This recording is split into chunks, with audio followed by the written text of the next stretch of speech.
magnificence of his presence, of his wisdom, of his compassion. There was no question about that. 任何人只要到了顶果欽哲法王的面前，不管他是谁，从来没有见过顶果欽哲法王或没有听过他，只要见到他，都不可能不感受到那种非常伟大魁梧的一种精神。这个东西是完全可以感受到的。Like the great hermit and poet Milarepa said, you can see at someone's face if he has eaten well or not. 就像西藏伟大的修行者密勒日巴上师，他说过一句话说，一个人吃饱没有，你看他的脸就知道了。So just seeing Khyentse Rinpoche, he was the living example of the perfection that is at the end of the path. 所以我们只要眼见到顶果欽哲法王，我们就可以看到修行的道路的最终目标的结果是什么。The messenger has become the message. 送信者已经变成那个信件本身。That was so obvious. There was no need for him to have a certificate from anybody or to claim who he was. 这一切都太明显了，只要看到就知道了。顶果欽哲法王不需要有任何别人的一封信或者是证件来证明他的能力。It's the same thing with the Dalai Lama. You see people coming to meet him. They look very full of themselves with their with their costume and tie. They look very serious. And after 10 minutes, they come out with tears in their eyes, completely changed.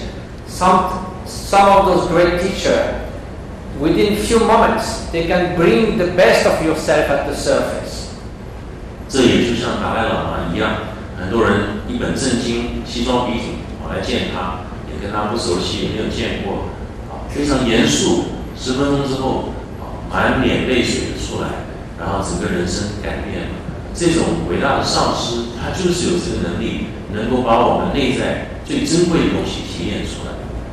So certainly, to have the chance to spend many years in the presence of such great master is like inconceivable blessing.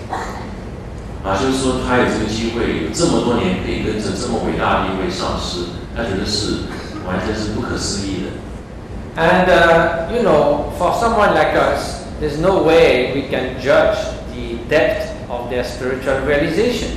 就是说，就像以他个人，像他这样子的人来讲，是不可能有资格来评论、来测量这样子的一位老师真正他的心灵的成就到底是多少。But at the same time, you can have indirect signs of that. 但是同时呢，就算我们测不出一个指数或什么，我们还是能够看到一些指向。Especially if for many years you don't find any flaw in that person's conduct, that's a very good sign that there's something behind that. 好比说，你观察很多年，然后看不到这个人的个性里面的任何的缺点，这个应该总是一个好的征兆。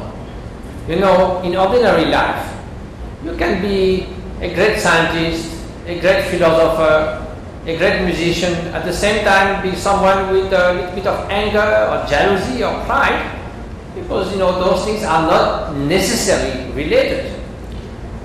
在生活中，可能你是一位伟大的科学家或者是一位艺术家，你心中呢可能有很多的恨，有部分的傲慢那其实因为这些事情，其实它是没有在你的职业里面，它是无所谓的。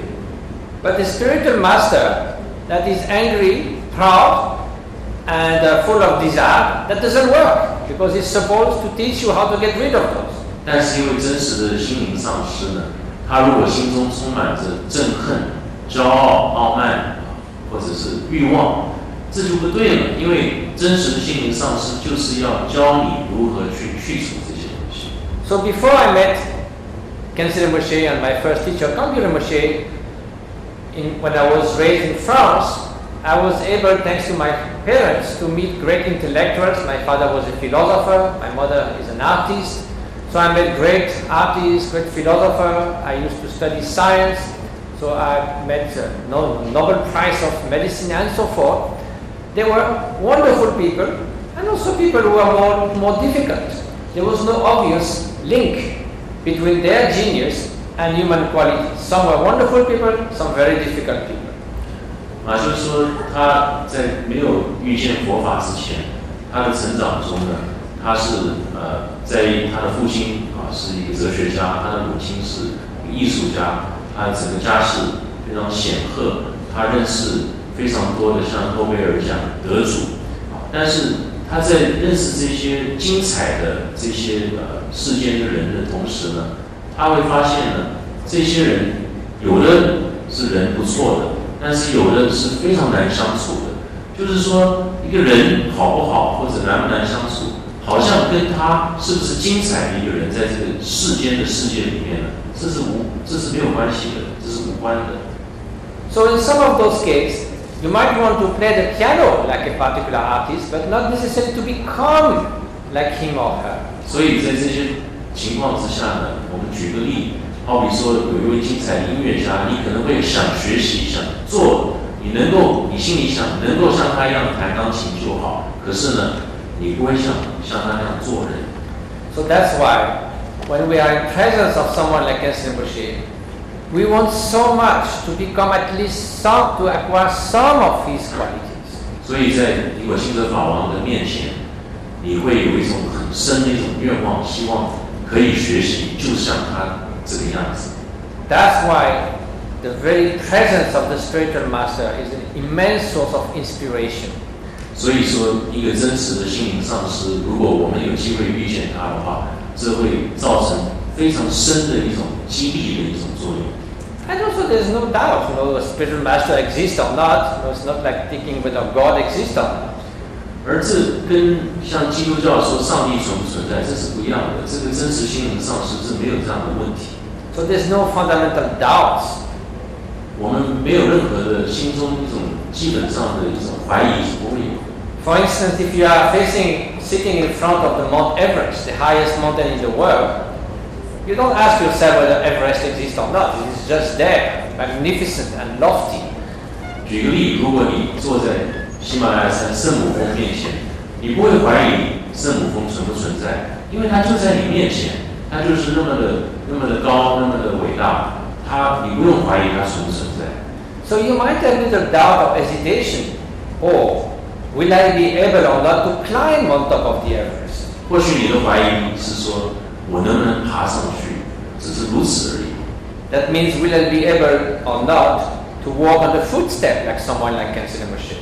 这个例子也就是说，举例来说，我们有没有这个可能性可以走在顶果欽哲法王这么一位伟大的上师他的影子里面？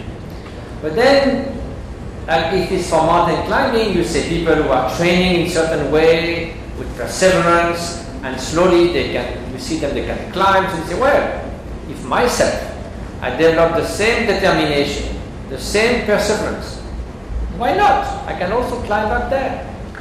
就像爬山的人，他可以经过训练，他可以经过他的努力，他可以学习这个专业，然后他最后他能够登上圣母峰。其实心灵的修行也是一样的，为什么不行？ So likewise, thanks to the teaching of the teacher, it's like showing the path, giving you a map, and then so you can travel yourself to freedom. 所以上师的教诲就像是个地图一样，这个地图可以指出方向，让我们走向解脱之道路。So that gives really immense respect for one's spiritual teacher. 就因为这样子，我们对自己的心灵上师呢，是心中充满无比的尊敬。So I think it's a good criteria for any teacher of the next generation to see how much respect they always express for their teacher. 我们如果要衡量一位老师的话，其实有一个方式是可以衡量，就是他对自己的上师呢有多少的尊敬。Rinpoche himself used to say all the time that his lineage was like a chain of gold until himself accepted. Not counting himself. 因为欽哲法王经常会说，他的传承就像一条金链子一样，就是这么的纯净，直到他为止，到他之前。And even he was such a perfect master